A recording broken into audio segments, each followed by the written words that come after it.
大家好，我是幸福的眼泪。我找到了一个上世纪纽约名店的芝士蛋糕配方 Lindy 的纽约芝士蛋糕。 Lindy's 是一家连锁餐厅，以芝士蛋糕而闻名，在那个时间段被认为是美国最著名的芝士蛋糕。我看了一下介绍，当时有很多名人都去那家餐厅吃饭，也都特别喜欢这个蛋糕。不过这家餐厅在2018年关闭了，但是配方留下来了。这配方我一看，别说过去了，放现在肯定也是巨好吃啊。那话不多说，我们就马上开始吧。原配方不是用饼干做的蛋糕底，是用加了香草籽和柠檬皮屑的塔皮做的，但是我觉得有点麻烦，所以就换成了饼干加黄油。结果我是很满意的。我觉得纽约芝士蛋糕属于重芝士蛋糕嘛，搭配粗粮饼干是可以解腻的。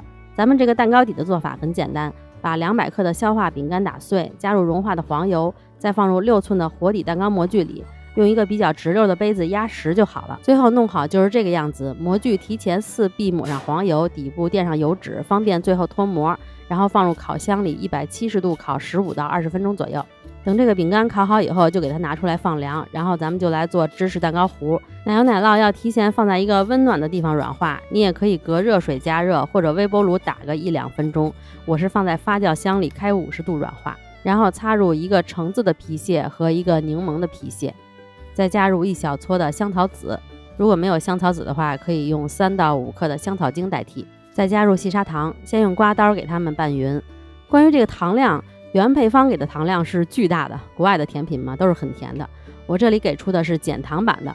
我做的时候因为不知道放多少糖合适嘛，是放了100克，最后口味属于一般甜度吧。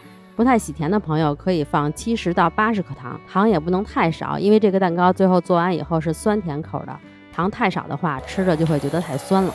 刮刀拌匀以后，就可以用打蛋器再搅打均匀，然后分次加入2个鸡蛋和1个蛋黄，给它们打匀。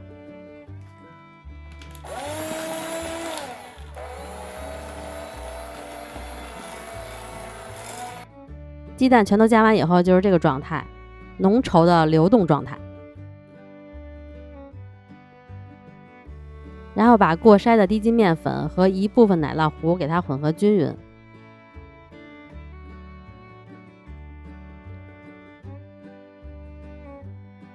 再过筛到大部队里，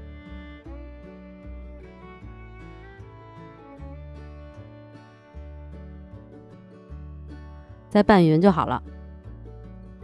最后再加入30克的鲜榨橙子汁儿和26克的淡奶油拌匀就好了。原配方里没有橙子汁儿，只有奶油，这个是我自己加的，我觉得加了以后可以增加酸度和橙子风味，可以解腻。然后就可以把奶酪糊倒进模具里了。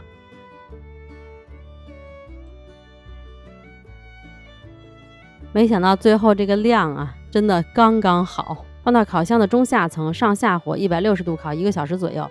我是在上边放了一个烤盘，因为我看到有人说表面有可能会裂，这样放一个烤盘烤出来就不会裂开了。我实际是只烤了50分钟，但是我觉得这个成品中间有点太嫩了，所以我给大家建议的时间是1小时左右。出炉的时候它中间还是有点流动感的，如果你们想做这种软心的，可以烤50分钟。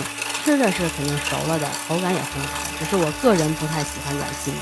等蛋糕凉了，表面盖上，放到冰箱里冷藏1晚上，第2天再来做装饰。原配方是放了一个草莓酱，我不想弄那么复杂了，就用家里现有的无糖酸奶和淡奶油打了一个酸奶油。不过放水果口味搭配上肯定是更好的。它的那个搭配是上面放满了新鲜的草莓，然后再浇一层草莓果泥这样的搭配。我是先把淡奶油加糖打发，然后再和无糖酸奶混合均匀，再倒在这个蛋糕上面，给它抹平就行了。这样做反正就是比较省事儿，然后加了酸奶，吃着也不会太腻。再放回冰箱里冰半个小时就可以吃了。脱模之前我用热风吹了一下，这样脱模没那么费劲。然后把模具放在一个高的杯子上，往下压就可以了。脱模的时候我还挺担心的，我怕我那个饼干一脱下来就碎掉了，因为我感觉我那个饼干弄得不太扎实，还好没有碎。然后一定要很小心的把蛋糕移到盘子上。如果你怕弄不好的话，那就不要去掉这个底托了。那这个 Lindy 的纽约芝士蛋糕就完成啦。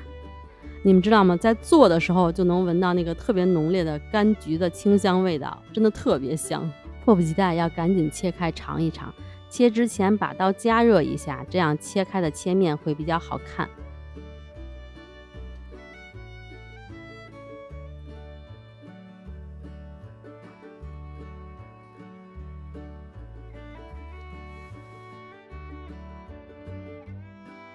哇，还没吃就感觉它一定会很好吃的。看我这蛋糕，肉眼可见满满的香草籽和橙皮。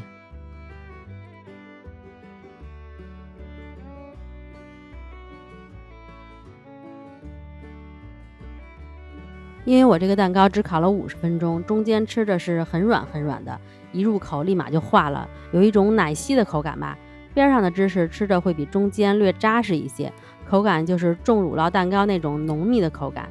但是因为加了果皮和果汁，还有全麦饼干，这3种组合在一起就不会觉得腻，吃起来酸酸甜甜的，非常美味。不过还是要搭配一杯黑咖啡，这样才完美。那今天就到这里啦，如果大家喜欢纽约芝士蛋糕的话，一定要尝试一下这个配方，真的非常好吃。如果你喜欢我的视频的话，一定要给我点个赞哦。我们下个视频再见啦，拜拜。